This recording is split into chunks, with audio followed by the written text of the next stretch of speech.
Hi, this is Sabrina from Inglés con Kilian. I teach English with my husband Kilian in Alicante, in Spain.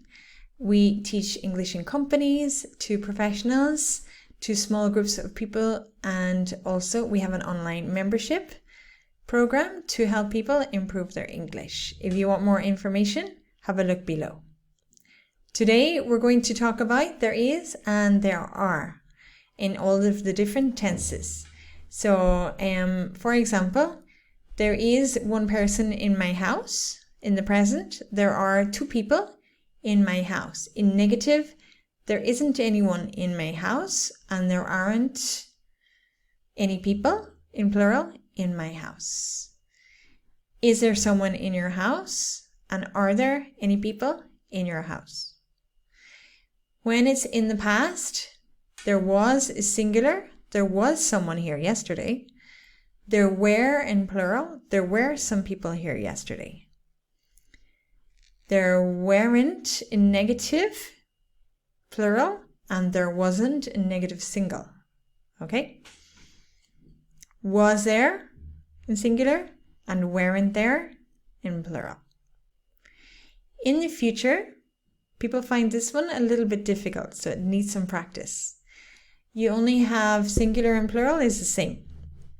So for example, tomorrow there will be one person in my house, or there will be 5 people in my house.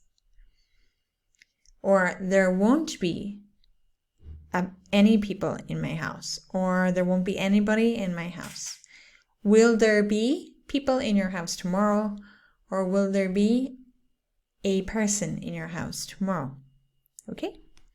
For present perfect, there has been for singular and there have been for plural. So the negative is there haven't been and there has been.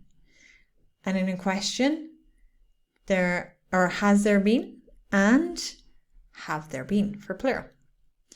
For would, in conditional, there would be someone in my house if they had a key, for example, the second conditional.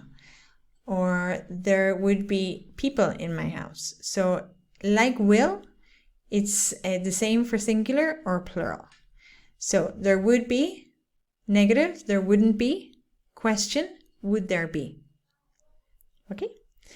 For past conditional, third conditional, there would have been people in my house if we had been home. This is again the same for singular or plural. There would have been people. There wouldn't have been anybody, a negative. And question, would there have been someone in your house?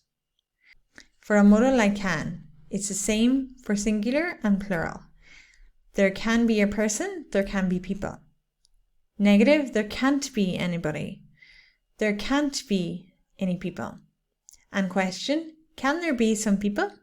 Can there be a person? Okay, so I hope that helps. You probably need to repeat it again and practice yourself to help you be more fluent when you're speaking. If you enjoyed that, please hit the subscribe button and you will receive notifications of future videos from us. And also, if you would like your own free ebook, very practical step-by-step instructions on how to improve your English by yourself, click the link below and it will bring you straight there. Good luck with your English. See you soon.